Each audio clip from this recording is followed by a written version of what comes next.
శ్రీ మహాగణాధిపతయే నమః, శ్రీమాత్రే నమః. మాచిరాజు భక్తి ప్రేక్షకులందరికీ నమస్కారం.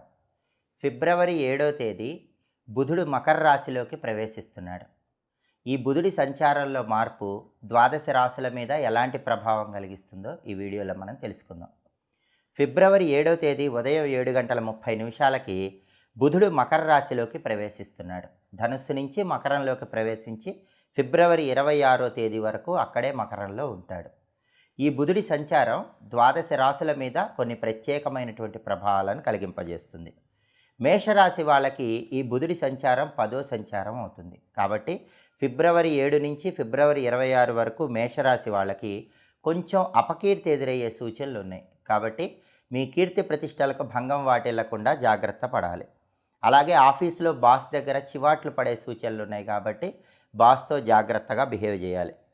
భోజనం కూడా కొద్దిగా ఇబ్బందికరంగా ఉంటుంది. అయినప్పటికీ ప్రశాంతత మాత్రం లభిస్తుంది. అంటే మేషరాశి వాళ్ళకి బుధుడు 10వ సంచారం చేస్తూ వ్యతిరేక ఫలితాలు ఇస్తున్నాడు. తర్వాత వృషభ రాశి వాళ్ళకి ఈ బుధుడి సంచారంలో మార్పు 9వ సంచారం అవుతుంది. కాబట్టి వృషభ రాశి వాళ్ళకి బుధుడు ఎలాంటి ఫలితాలు ఇస్తాడంటే కీర్తి ప్రతిష్టలకు కొద్దిగా ఇబ్బంది ఇస్తాడు. అలసట పెరుగుతుంది. మీ వల్ల ఇతరులకు ఇబ్బందులు కలుగుతూ ఉంటాయి. ఒక్కొక్కసారి అబద్ధాలు చెప్పాల్సినటువంటి పరిస్థితి కూడా ఏర్పడుతుంది. అంటే వృషభ రాశి వాళ్ళకి బుధుడి సంచారం 9వ సంచారం అవుతుంది. అది కూడా ఇబ్బందికర పరిస్థితులే అవుతుంది. ఆ తర్వాత మిథున రాశి వాళ్ళకి ఈ బుధుడు 8వ సంచారం అవుతుంది. అంటే అష్టమ బుధ దోషం మిథున రాశి వాళ్ళకి ఫిబ్రవరి 7 నుంచి ఫిబ్రవరి 26 వరకు ఉంది. ఈ అష్టమ బుధ దోషం వల్ల మిథున రాశి వాళ్ళకి మానసికంగా భీతి ఉంటుంది, భయం ఉంటుంది, అనారోగ్యం కూడా కొద్దిగా ఉంటుంది. అయినప్పటికీ పనుల్లో మాత్రం విజయప్రాప్తి ఏర్పడుతుంది. అష్టమ బుధ దోషం ఉన్న మిథున రాశి వాళ్ళకి ఈ అష్టమ బుధుడు పనుల్లో మాత్రం సక్సెస్ ఇస్తాడు. తర్వాత కర్కాటక రాశి వాళ్ళకి ఈ బుధుడి సంచారం సప్తమ బుధ సంచారం అవుతుంది. ఈ కర్కాటక రాశి వాళ్ళకి ఈ బుధుడు ఏం చేస్తాడంటే అధికారుల ఆగ్రహానికి గురి చేస్తాడు. కాబట్టి పనిచేసే చోట బాస్తో జాగ్రత్తగా ఉండాలి. ఆందోళన కూడా కొంచెం ఉంటుంది. ఆత్మీయులు కొద్దిగా దూరం అవుతూ ఉంటారు. ఆత్మీయులతో జాగ్రత్తగా వ్యవహరించాలి. తర్వాత సింహరాశి వాళ్ళకి బుధుడి సంచారం 6వ సంచారం అవుతుంది. బుధుడికి 6వ సంచారం ఎక్స్ట్రాడినరీగా ఫేవరబుల్ రిజల్ట్స్ ఇస్తుంది. కాబట్టి ఈ బుధుడి మార్పు సింహరాశికి బ్రహ్మాండంగా యోగిస్తుంది. కాబట్టి సింహరాశి వాళ్ళకి హయ్యర్ ఎడ్యుకేషన్ ప్లాన్స్ బాగా సక్సెస్ వస్తాయి. ఎవరైనా సింహరాశి వాళ్ళు హైయర్ ఎడ్యుకేషన్ కోసం ట్రై చేసుకుంటే బ్రహ్మాండంగా సక్సెస్ వస్తుంది. మనోధైర్యం పెరుగుతుంది. సింహరాశి వాళ్ళకి ధనలాభం కలుగుతుంది. విజయప్రాప్తి ఏర్పడుతుంది. సింహరాశి వాళ్ళ మాటకు చెల్లుబాటు అవుతుంది. వాళ్ళు చెప్పిందే వేదం అన్నట్లుగా ఉంటుంది. అలాగే కన్యారాశి వాళ్ళకి ఈ బుధుడి సంచారం 5వ సంచారం అవుతుంది. బుధుడికి 5వ సంచారం యోగించదు. కాబట్టి కన్యారాశి వాళ్ళకి బుధుడు అకారణ కలహాలు ఇస్తాడు. అనవసరంగా వేరే వాళ్ళతో కొద్దిగా గొడవలు అవుతూ ఉంటాయి. జాగ్రత్తగా ఉండాలి. మనోవ్యాకులత పెరుగుతుంది. ఉష్ణ సంబంధమైన వ్యాధులు వస్తూ ఉంటాయి. అంటే కొంచెం వేడి చేయటం లాంటి సమస్యలు కన్యారాశి వాళ్ళకి వస్తాయి. తర్వాత తులారాశి వాళ్ళకి బుధుడు 4వ సంచారం చేస్తున్నాడు. బుధుడు 4వ సంచారం ఫేవరబుల్ రిజల్ట్స్ ఇస్తుంది. అంటే తులారాశి వాళ్ళకి బుధుడు 4వ సంచారం చేస్తూ యోగిస్తున్నాడు. కాబట్టి సర్వకార్య సిద్ధి ఏర్పడుతుంది. శుభ కార్యక్రమాలు దిగ్విజయంగా పూర్తి చేస్తారు. కాబట్టి తులారాశి వాళ్ళు ఈ బుధుడి సంచారంలో మార్పు వల్ల ఏదైనా శుభ కార్యక్రమం స్టార్ట్ చేస్తే బ్రహ్మాండంగా పూర్తి చేసుకుంటారు. మాతృసుఖం ఉంటుంది. తల్లిగారి వల్ల ప్రశాంతత ఏర్పడుతుంది. తల్లికి ఆరోగ్యం బాగుంటుంది. కుటుంబ సౌఖ్యం కూడా తులారాశి వాళ్ళకి బుధుడి సంచారం వల్ల చాలా బాగుంటుంది. ఆ తర్వాత వృశ్చిక రాశి వాళ్ళకి బుధుడు 3వ సంచారం చేస్తాడు.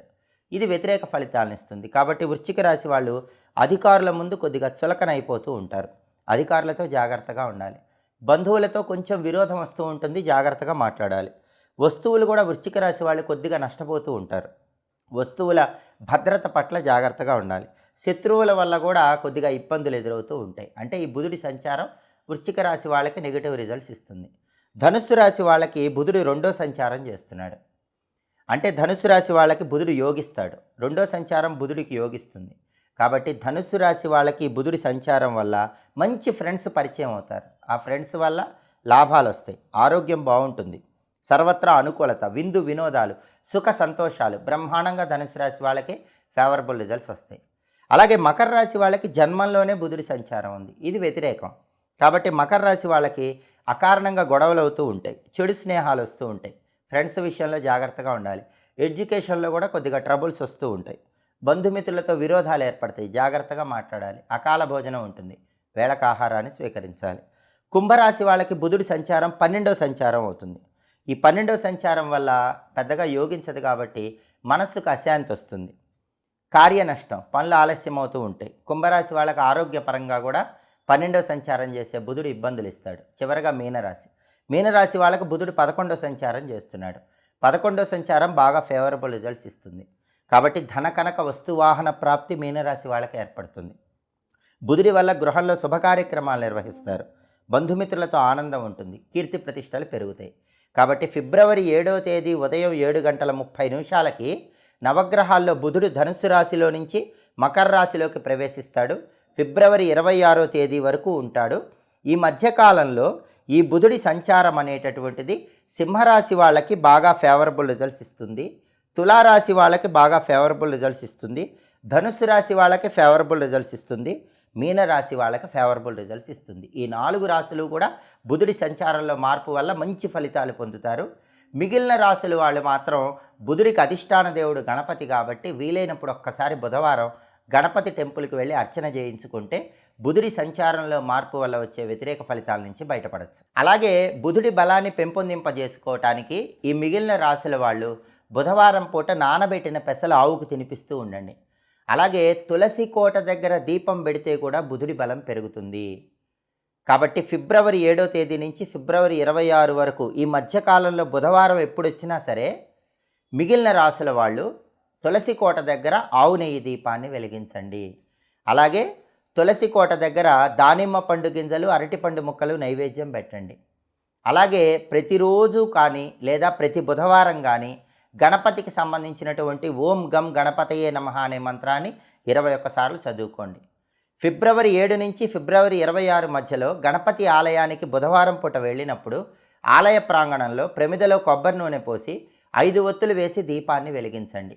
గణపతి ఆలయంలో 5 ప్రదక్షిణలు చేయండి. ఇలా చేస్తే 12 రాశుల్లో ఈ 4 రాశులు తప్ప, అంటే సింహరాశి, తులారాశి, ధనుస్సు రాశి, మీనరాశి, ఈ 4 రాశులు తప్ప మిగిలిన 8 రాశులకి బుధుడి సంచారం వల్ల వచ్చే వ్యతిరేక ఫలితాలు తొలగింపజేసుకొని అనుకూల ఫలితాలను సిద్ధింపజేసుకోవచ్చు. నిత్య జీవితంలో మీరు అనేక రకాలైన ఆర్థిక సమస్యలతో సతమతం అయిపోతున్నారా?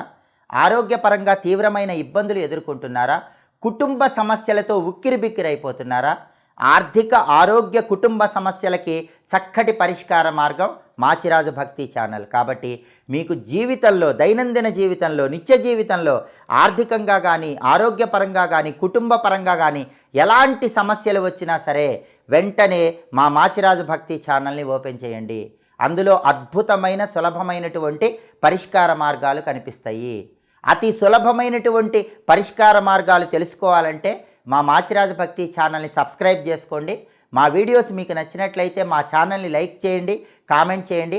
మా ఛానల్ వీడియోస్ 10 మంది మిత్రులకు షేర్ చేయండి.